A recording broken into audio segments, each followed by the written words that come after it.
तो महाकारी बाप मन कबू कबू जोर से हाथ डालते तो लड़का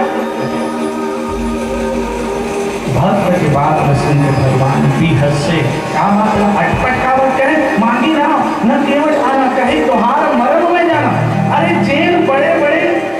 ऋषि मुनि ज्ञानी विज्ञानी तपस्वी बना जेकर महिमा नहीं जाने जेकर मर्म नहीं जाने। बोला एक साधारण से नदिया में डोंगा चलाने वाला केवल जो है साधारण जीवन यापन करने वाला केवल बड़ा पुकार के कहते कहे तुम्हारे मर्म को मैं जानता हूँ। कहा तुहार मरम में जाना तो काय मरम ल जाने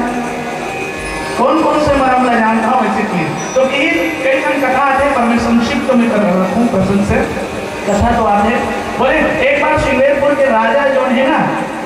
निषाद राज गुहा जो है वो शिकार खेले पर जंगल में गिर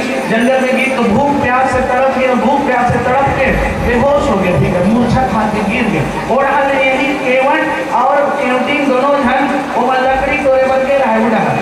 लकड़ी तोड़े बन के रहा वहां आवत रहा देखिए तो हम पूरा निषाद संदिग्ध थे तो देखिए जाके पानी पिले सब खुश हो गया जागो निषाद। और वो बोले कि मांग ले आज जो मांगना है मैं तो राजा हूँ श्रीवेरपुर के राजा हूँ अगर दे करे तो 5 गांव के गौटिया ही दे दूंगी। मांग ले केवल आज तो भक्ति में प्रसन्न हो गया आज तो मैं प्राण बचा था 5 गांव के कहूँ तो मांगे नहीं माल गुजारी 5 गांव के बोले केवल और केवटी के 1.5 दिन समय है 2 दिन हम मांग ले बोलते थे। एक दिन पहले वहाँ जब सभा हुई निषाद राज जी भूराज जी मन जब राम भगवान के पास जहाँ सभा हुई तो वहाँ जाके केवल सुने रही थे मरम ल जाने हैं। कहा जाने कि कल सुबह प्रातः काल ही भगवान राम ये गंगा नदी के पार केवल गंगा नदी के किनारे आई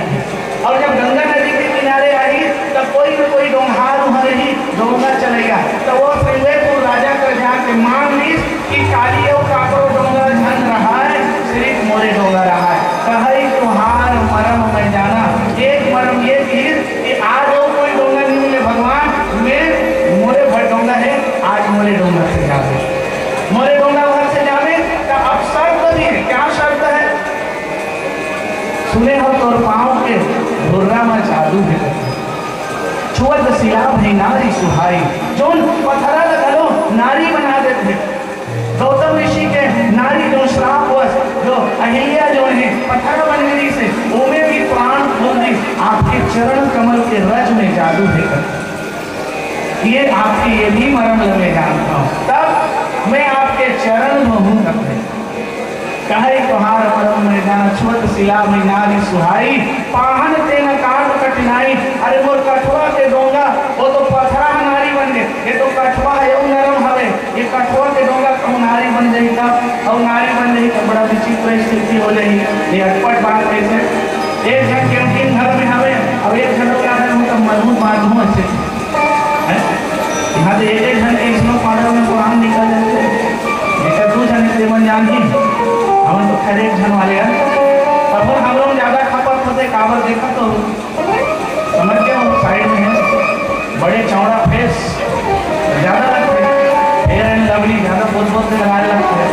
आधा मुँह लगाते हैं आधा लहू लगाते हैं दोनों जन के ऊपर गाँव जाकर रामायण के पहले जब हम वो वाली तक खोले ना वो बता हम दोनों जन ऐसे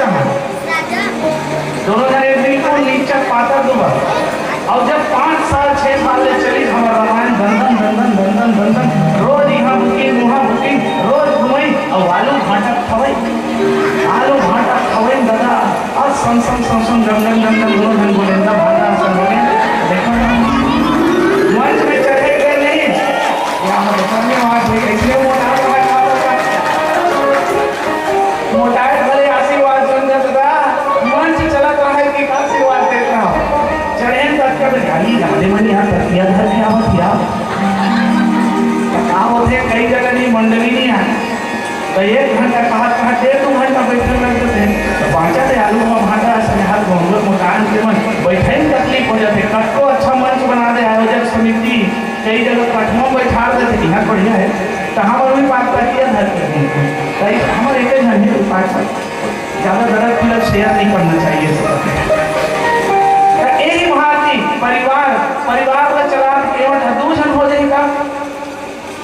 ये अटपट बात करते हैं। पर एक अठवा के डोंगा नारी बन जही, दूजन हो जही, तो मोर परिवार बिगड़ जही। अब कहूँ उड़ा के तबो दुखे, ये तो डोंगा कहूँ उड़ा के आसमान में खाली काला चला हो, कहाँ डोंगा में है, तो मोर परिवार भी बिगड़ जही, मोर रोजगार भी चल जही। अच्छा, ये लगातार बात लग कहते थे और भगवान सुनते थे। सुनी के वट के बैन, सुन के हंसत मगन हो भगवान, प्रेम लपेटे केवल बताते जाते, सुवत शिला में गाज भाई पाहन के नकाट कठनाई। अब आगे की दी बरु तीर मार लखन पे, आज ये लखन लाल बोले ना, अगर तीर भी मार दी ना और प्राण ले लिए, तब भी ने आपके चरण कमल धो के रहूंगे। क्यों? देखिए, वर्ण व्यवस्था में उस समय ऐसे व्यवस्था बनाई, वर्ण व्यवस्था में ब्राह्मण और क्षत्रिय मल्ला शुद्ध वर्ग के मन छुए नहीं। हमारे कलयुग में भी कई जगह गाँव में देखा हम मन निषाद जीवन, तो कई जगह पहली जमाना में हमारा डोकरी दाई बाबा मन बताते, हमारे पिताजी भी बताते। हमारे पिताजी जब माल को जाकर ढोंगिया घर जाए ना, तो बोले कि ना टीकर छुए में पानी नहीं थे। हमारे पिताजी बताते इस तरह, यहाँ भी चले पहली आज से मतलब 50 साल पहले,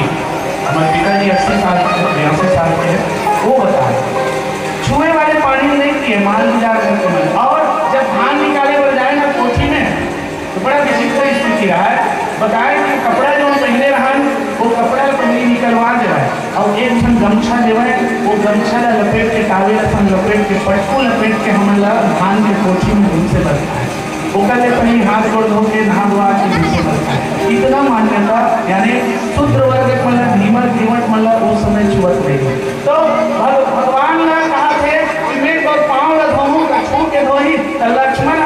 थोड़े दे दी, माँ दी बरु तीर मार लखन पे। यही बात में वो पूर्व जन्म की याद करा दी। मैं पहली जन्म में पेशवारे हूँ, आप क्षीर सागर में विष्णु नारायण जी माता लक्ष्मी के साथ और ये शेष नाग के साथ आप सैया में लेते हैं। मैं केशवा के रूप धर के आपके चरण कमल छू लेता हूँ, एक बार प्रणाम कर लेता हूँ कि मैं याद है गोड़ कहीं जाऊँ तो लक्ष्मी जला दे ऐसे एक गए दो बेर गए, हिम्मत करके थोड़ा मुड़ी डहान चल जाऊँ, मुड़ी डहान चल जाऊँ शेष नाग रहा के फुंकार मारी, जहाँ निकली तमपान क्या। तब वही समय आप बोला वादा करें हो भगवान, वही समय आप बोला आश्वस्त कर रहे हो, अरे कछुआ ते चिंता मत कर, मैं त्रेता युग में जब